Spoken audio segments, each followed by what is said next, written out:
बिस्मिल्लाहिर्रहमानिर्रहीम। सफ़ा नंबर 5, सफ़ा नंबर 6। हाथी भारी है और चूहा हल्का है। भारी, हल्का।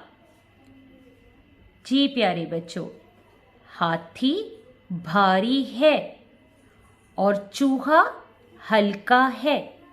ये गांव की तस्वीर है। ये किसान है। किसान के सर पर पगड़ी है। किसान के हाथ में फावड़ा है। फावड़े का रंग भूरा है। ये बकरी है। ये गांव की हरी भरी फसलें हैं। ये परिंदे हैं। परिंदे हवा में उड़ रहे हैं। ये आसमान है। ये गांव के एक मकान की दीवार है। दीवार की ईंटों का रंग भूरा है। ये भूसा है। भूसे का रंग पीला है।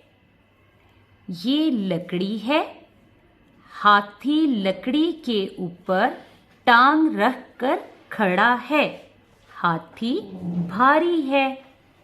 ये चूहा है। चूहा हल्का है। चूहा लकड़ी से ऊपर उछल रहा है। जी प्यारे बच्चों, हाथी भारी है। हाथी भारी है और चूहा हल्का है और चूहा हल्का है।